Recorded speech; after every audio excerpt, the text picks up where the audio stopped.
Recently, I've been having some issues with some track work on my track, and it has me rather puzzled, and I don't know quite what's wrong with it. As you can see here, I've got my Bachmann 2MT tank set up right here on the track with a short freight train behind it. This loco runs okay. It is an older split chassis model of the 2MT, so it does have slightly thicker wheel flanges than some of my other models, but they aren't really that big, compared to a lot of other locomotives I've got. Now, if I run this 2MT, you'll see the issue here is that the loco stalls for some reason on my switch tracks. So if I get it going, and it of course forgets its train behind, that was not a stall. That was just me having to stop it roughly on the switch to get the train to recouple. There we go. Let's hope this actually works this time. Of course, it didn't work before because I had it on camera. So if I get the loco going and run it over the switch, you'll see it stops dead right in the middle of the frog and then starts off again, and then inevitably forgets its train behind. It's missing its hooks, so honestly, what do you expect? So that's what's been happening over on this point. But if I bring it over to another switch, specifically this one right here, as I move my tanker out of the way so you can see, which is also on the main line, if I give this loco some power and start it up, and bring it across the switch, the loco cuts out, this time completely stalling and unable to move itself.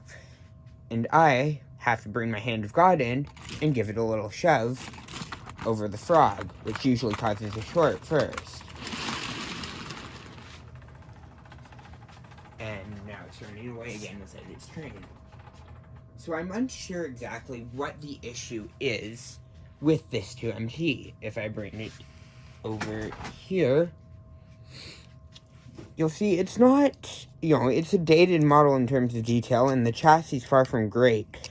But if you look at the flanges on the wheels here, and I set it down quickly and go run yet another locomotive that's more modern.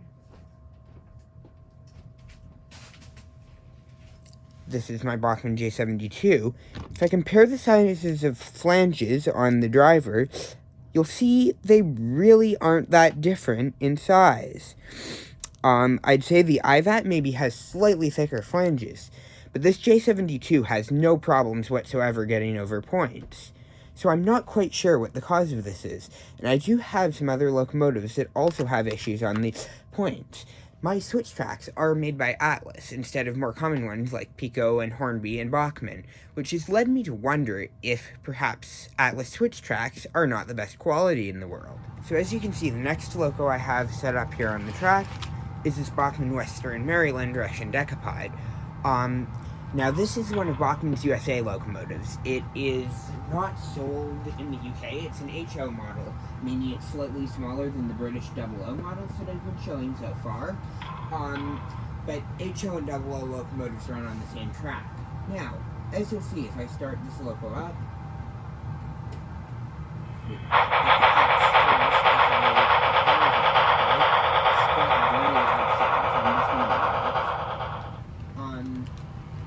the loco's not the best runner as well, so bear with me. It's very slow and sluggish around curves and has basically no torque to it whatsoever.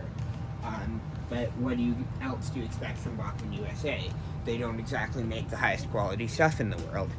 Anyways, you'll see it ran fine over this switch here that I was mainly having issues with when I was running the 2MT.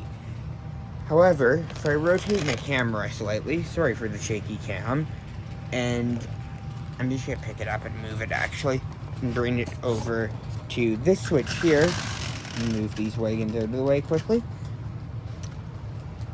you will see the loco hesitate. Sort of just comes to a stop and then recovers itself. And I'm not exactly sure why. I'm not thinking it's an electrical issue, and that hopper does not like my switch tracks. So let me just stop this because I've gotten short now. But yeah, as you can see, I'm really having some issues with running stock over these Atlas switches. Now, to be fair, my track work is not the best. However, it's really not that bad, and I've seen other layouts that are far worse and have less issues than this, which is making me think it's an issue with these Atlas switch tracks. This is another example of some issues I'm having with these Atlas switch tracks. I also have some locomotives that like to derail on them. Right here, I have my Rapido Trains F59PH and Go Transit livery, and if I start it up, you'll see the loco derails and is caught on the switch.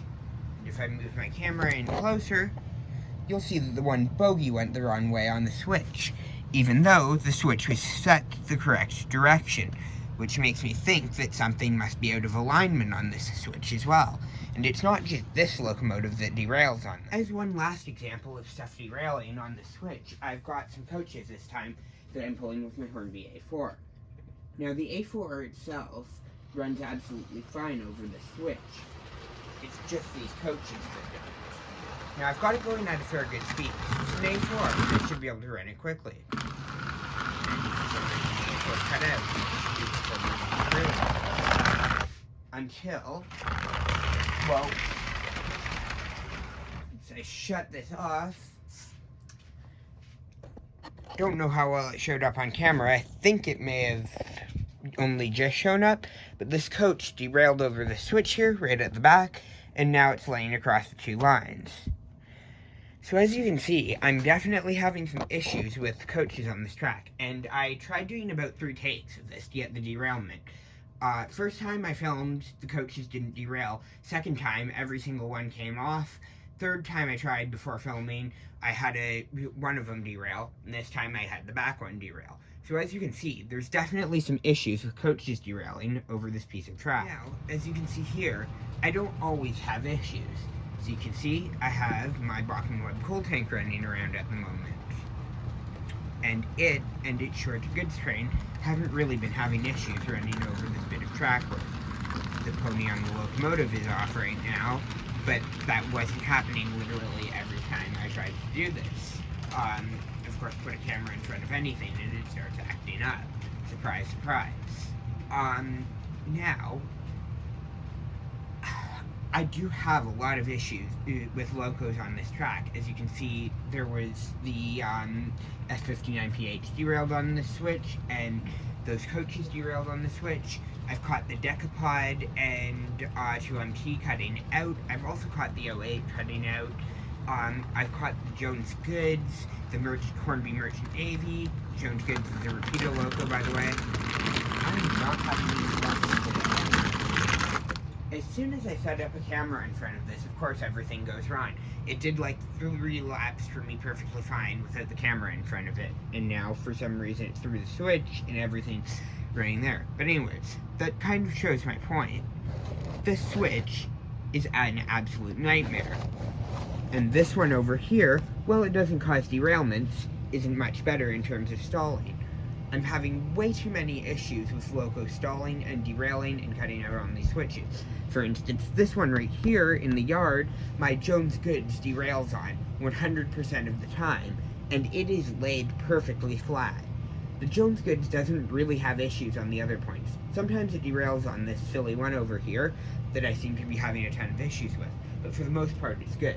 But on this switch over here that I'm having so many issues with, the Rapido Jones Goods, Hornby Merchant Navy, Hornby Coaches, Bachmann Class 37, Bachmann Russian Decapod, among many other locomotives. Basically any diesel I own, and then just about anything with a front pony, and then even some tank engines derail straight away on this switch. And I don't quite know what's wrong with it.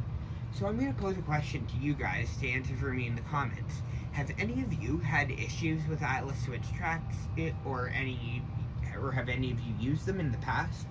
I know a lot of people use Pico switches and Pico track, and honestly, the more I look into it, I'm kind of wishing I had, and I'm considering pulling all these switches up and replacing them with Pico ones, because I'm just having way too many issues with them. But I wanted to first make a video showing the issue and explaining the problem and asking what you guys think and if you have any suggestions for me.